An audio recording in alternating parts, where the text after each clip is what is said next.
Richie Mars, Friday night, The Rock, pro or con towards WWE? If you want to go by collecting more eyes on the product, it's definitely a pro. If you're looking at week-to-week fans, they'll probably see it as a con. And the reason why I say that is that The Rock, even though the final boss transition was great, was cool, last year's WrestleMania, the pivot was the right choice and the correct move on just WWE's part in general. I feel like The Rock is in that almost category where he's almost becoming a parody of himself, in that you start to notice a little bit of the things here and there in his promos that kind of get a little bit more towards, oh, he's just winging it. He's just saying this on the fly. Because if you go back to his promos last year, you could see that he likes to repeat himself a lot because he's taking time and trying to think of what's going on and what he's going to say the next bullet point, what he's going to try to get across. And that's good, but bad improv is still bad improv. And unfortunately, that doesn't really translate to good television sometimes. It has to be a gimmick. He has to be aware, right? It has to be. Like, I can see him going on NXT and winging it, but then I could see like the nugget in there of like maybe Ethan Page playing into something way down the line. So there's like meaningfulness, and obviously look at the number that it did that night and then that weekend for NXT. So it just proves that The Rock has juice as a draw for sure. But he has to be aware that he went out there for 25, 30 minutes and gave us one talking point. And he went on and came across as annoyed and snapped at the girl that said, "I'll give you herpes if you don't let The Rock talk," or whatever. Whatever he said and it was very sexual, by the way, with Cody Rhodes. So it's like, he's got to be, he has to be aware of this. Yeah, I feel like The Rock is, because if you look at any other Rock movies, he's never typically the bad guy. You know what I mean? He's never usually the antagonist. But when we saw this final boss Rock, this is the first time he was a villain in I don't know how long. So I kind of applaud him for trying to be a little bit more sinister, a little bit more like threatening in an undertone sort of sense. But the thing is, when you combine that with the improv comedy jockster that is The Rock, and you like, again, like you said, like I'll smack the syphilis off your face and the crowd's laughing, but then you see Cody Rhodes kind of looking despondent about The Rock wanting his soul. There's a tonal difference, you know? It's like he wants to please everyone, but if your main goal is trying to please everyone, you're going to please no one. And I feel like even though like this segment on Friday didn't exactly hit, I think they're banking on that the payoff and the ending and the lead towards the story is going to be worth that awkward segment. Because if you remember, Cody and Rock had a segment after Cody won the championship, and that too was pretty awkward, pretty much the same undertones as well. So again, it's like one of those things where it's like, I applaud them for trying, but this segment on Friday didn't need to be 27 minutes. It just didn't need that amount of time. Nope. You announce New Orleans and then you kind of get to it, right? But then again, pro or con is so vague because it's like, do you want The Rock and Cody out there?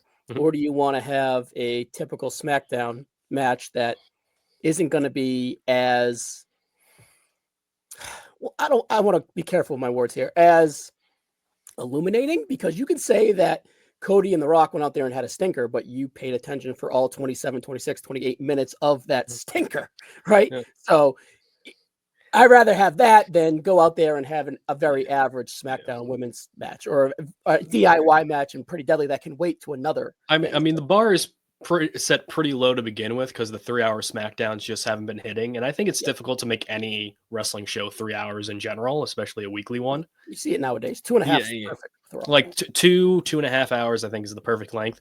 So The Rock on a 3-hour show, that's welcoming in my opinion, because it's just like, all right, we could just like kind of like have some time. The Rock likes to go long anyway, but the con of going long is that there's unnecessary fluff. And I feel like there was a lot, especially. And I feel like with Rock, especially nowadays, it's a lot of unnecessary fluff because he wants to get all his lines in. And I think somebody made a joke. He made more turns than Big Show during that entire promo.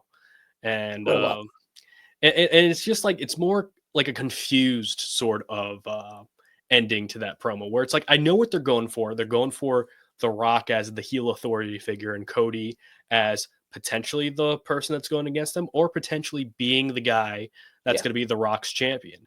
And I think that's a fun dynamic to kind of play with. Do I see Cody Rhodes joining The Rock? Personally, I don't think so, because there's still so much a story to tell. And even The Rock said so, of Rock versus Cody. And even though Rock says he doesn't see himself going back in like a match with Cody necessarily, I think the adversary of The Rock being there as an antagonist to Cody has a lot of mileage to it. And I think that's the main point, because in this whole entire run of Cody Rhodes, whether you thought it was a great run, whether you thought it was underwhelming, and I don't blame you if you thought it was underwhelming, because a good hero is only as good as their villains.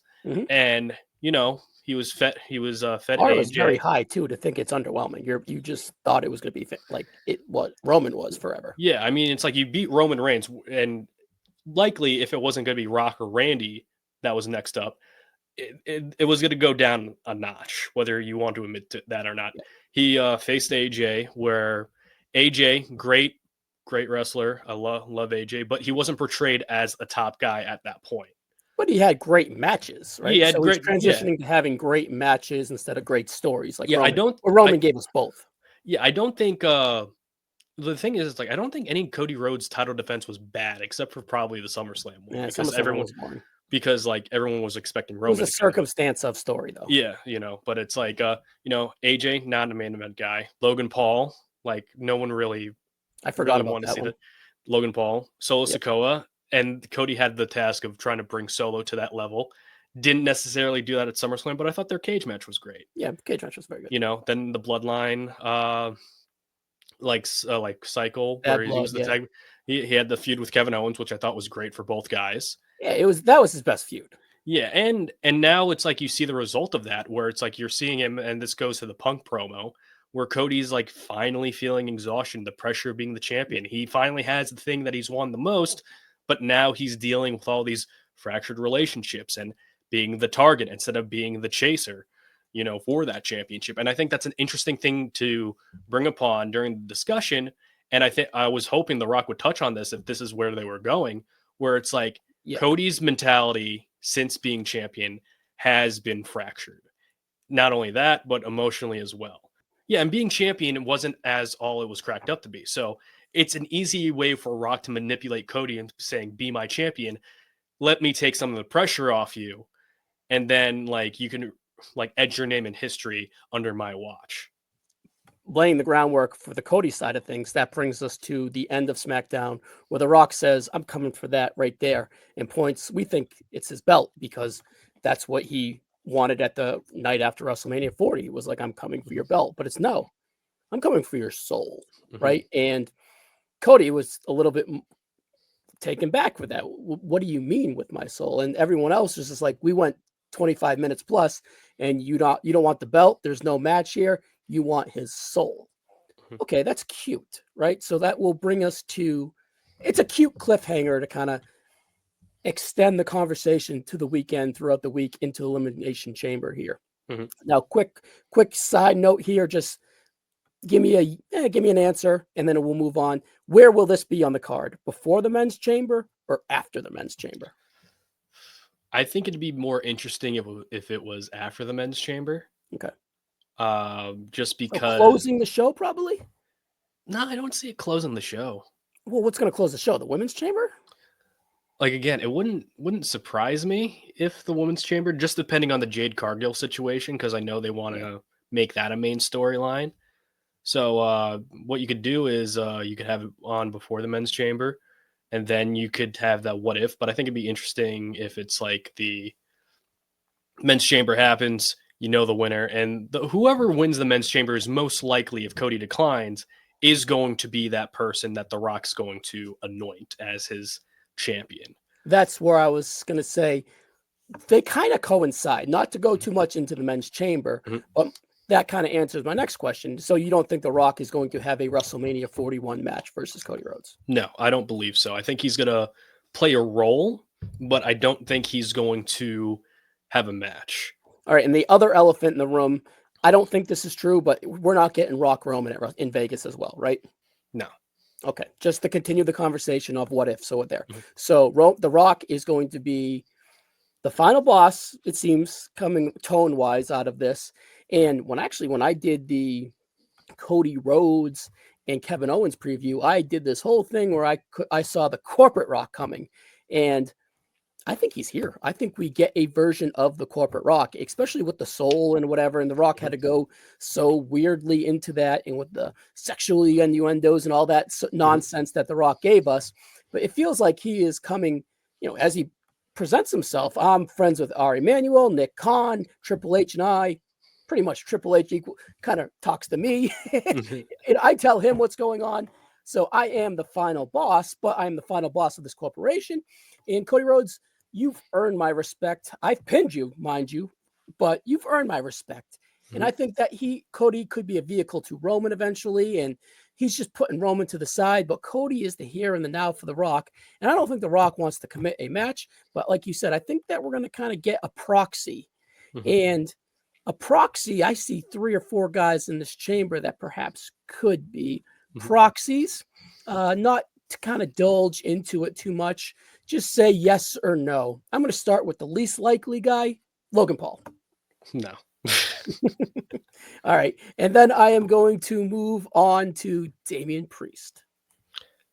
Cody and Damian have been interacting a lot on SmackDown, and I actually do like their interactions together. So it would be interesting if Damian was the guy, but I don't think so in this point. It would be quite the push-up for him, right? He just turned heel in the last, he just turned babyface in the last year. So it's just like, that's a pretty big spot. It's a big spot. Both of them won world titles last year at WrestleMania 40. It would be a cool story, but again, just turned babyface. I don't want to see Damian Priest turn heel because I still think he has a lot more stuff to give as a babyface. Seth Rollins.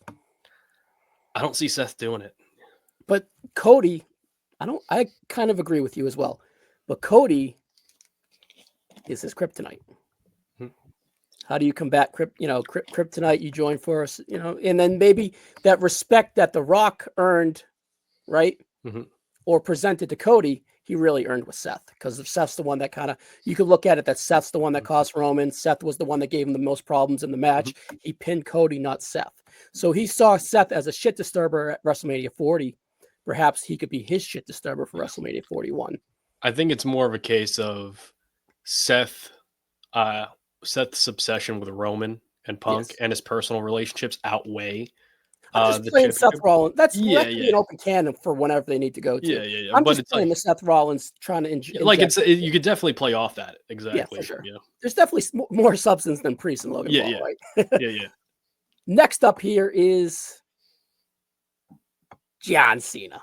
Just because I think this is like a 2A and a 2A and a 2B. I think that John Cena would be interesting for sure. But I feel that I don't know if I see it in his final year. I think it would be awesome, but it would be like 10, 12, 15 years too late on a John Cena heel turn. I think what gives it some legs a little bit more, that you could argue John being, as you say, 2A or even 1, is the press conference after the Rumble, where he said it's best for business for him getting a championship match at a WrestleMania. Absolutely. Which sounds very entitled for the John Cena character, and it makes sense. He's been there. He's been called the greatest of all time.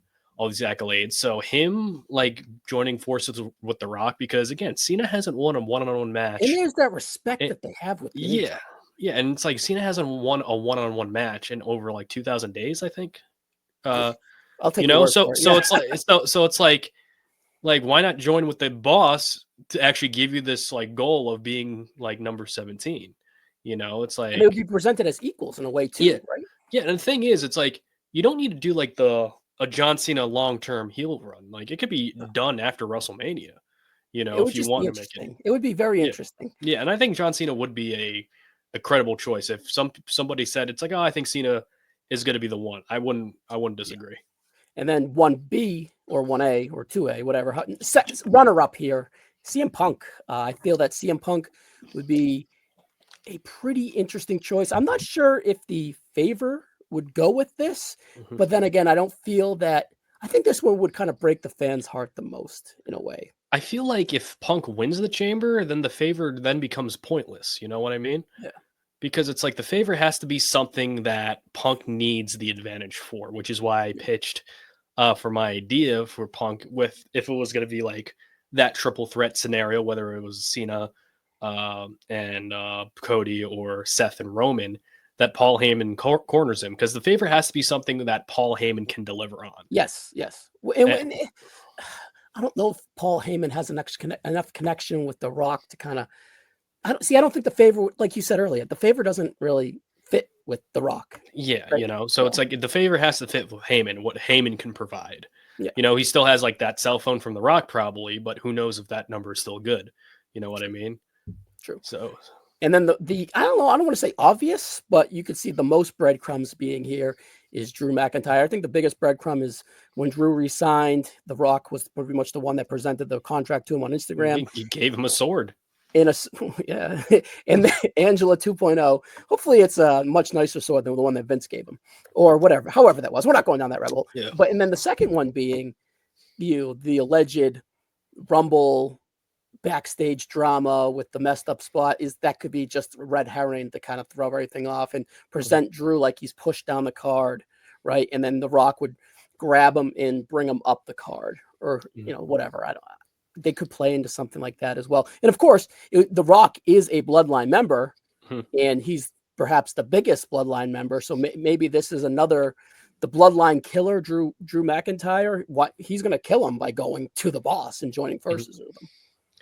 Well, I mean, like, and the interesting thing with Drew is, with Drew and majority of the people that we named have had interactions with Cody, or like are talking about Cody, like Drew promo with Cody, Punk had a promo with Cody, Priest promo with Cody, Cena talks about Cody, Seth talks about Cody.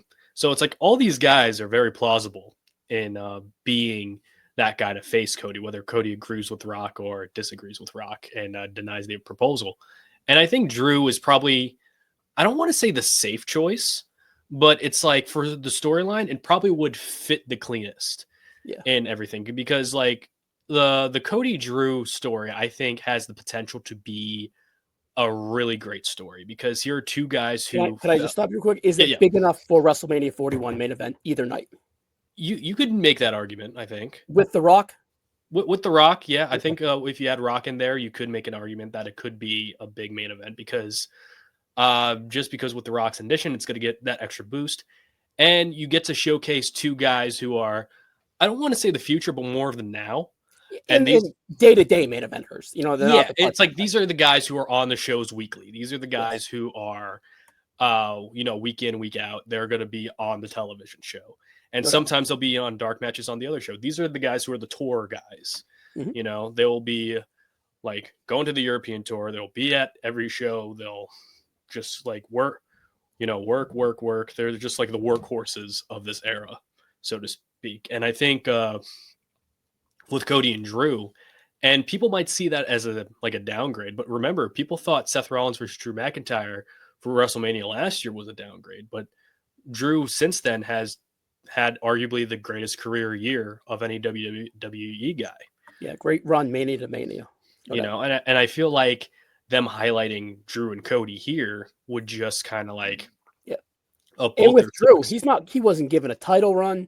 He pretty much stole the first CM Punk feud away from Seth Rollins and ran with it and became, that promo of the year guy, that feud of the year guy with CM Punk. And he's really earned this WrestleMania spot, but I kind of would be shocked if it was him, just because you have Cena there and everyone thinks it's Cena, and I personally don't like Cena at WrestleMania 41 going for the title. I'd rather have him go for that title down the road.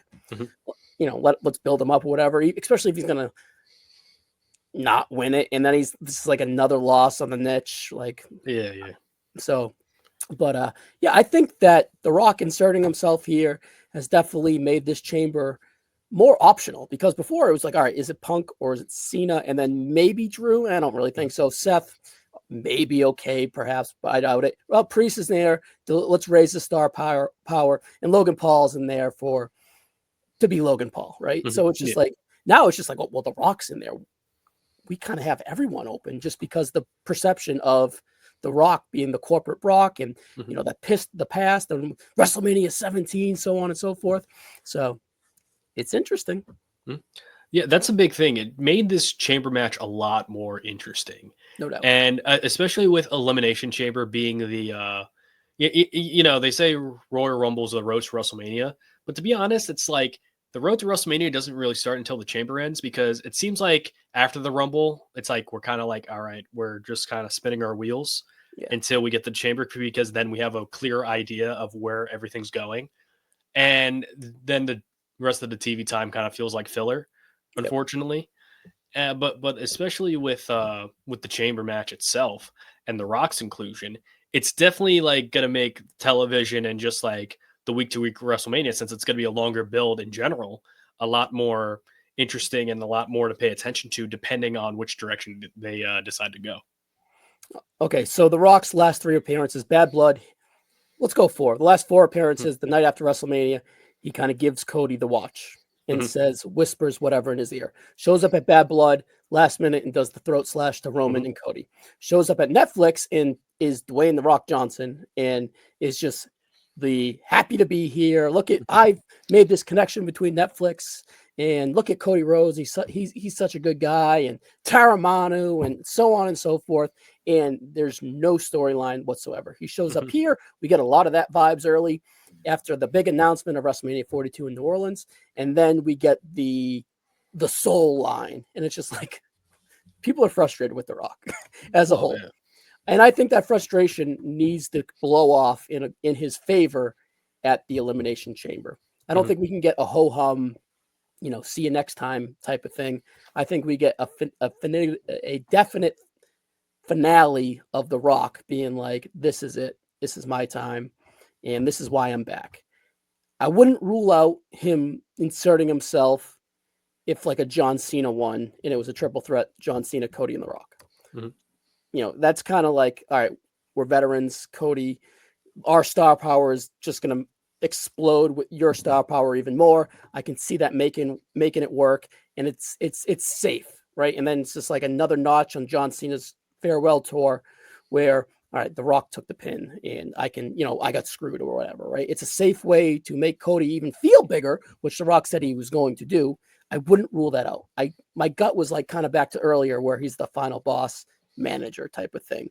So if they have the Elimination Chamber, John Cena wins, I can see The Rock inserting himself into this match. That's just my pie in the sky. Like, we'll see. Now, if The Rock comes out and they do this before the chamber, like open the show, second, whatever, will we see The Rock in the chamber in any way? No. Okay. So there's no physicality from The Rock. No physicality inside the chamber. I could see potentially The Rock trying to strike Cody if Cody denies it, and then Cody just fights back a little bit. I will mind you, though, when The Rock in 1998, Survivor Series, the tournament, Deadly Games, it was like one of the biggest swerves of the Attitude Era was when he went corporate. So I can see him wanting to pull something off like that. Not sure, not how, I'm interested. Let's just put it that way. 27 minutes, he got me interested. He could have got me interested in 7. But anyways, I'm not ruling out him getting physical. And I'm not ruling out of the unknown. It's something that we haven't even mentioned. My spider senses are up, and I'm looking forward to it, Richie. No, I absolutely agree. I really do think there's going to be a lot of interesting just interactions by Rock and potentially just anybody on the roster in general. And I do think that what made the turn work in 98 was that you had Mankind as the lovable, naive guy thinking he was the corporate's champion when it was actually The Rock all along.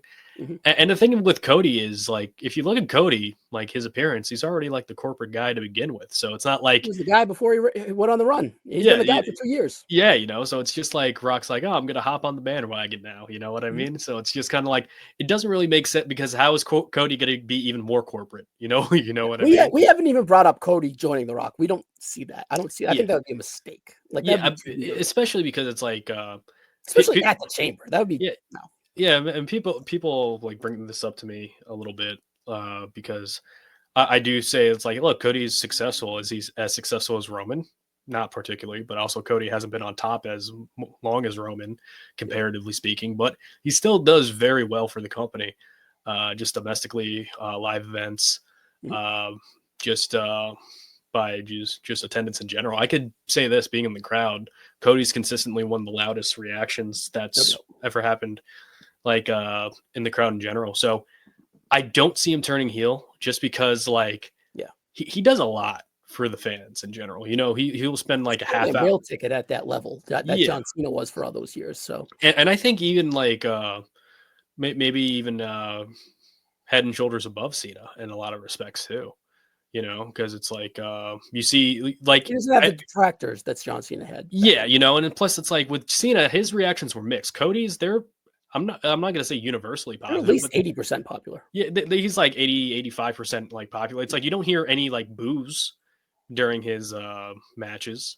No. You know, it's not that controversial reaction that he gets. So I don't see the point of him turning heel when it's like you could afford to have somebody else who's already established as a heel, or somebody like a Cena or CM Punk turn heel, because they're already like evergreen. You know what I mean? Their fans are going to be fans for them for life. You know, they're going to be fine. You know, and I feel like Cody, we're still on that run of, all right, he's still like that top guy, but now we're trying to solidify him as a top guy.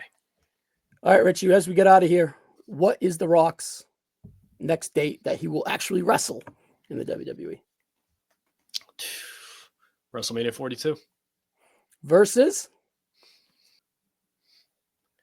We're going Cody with that one. Hell yeah. Interesting. All right, well, we'll see it, Richie. I'm looking forward to the chamber, and I'm looking forward to what we got going on here. Yeah. So, Richie, as always, check them out, guys. Thank you, pal. Thank you.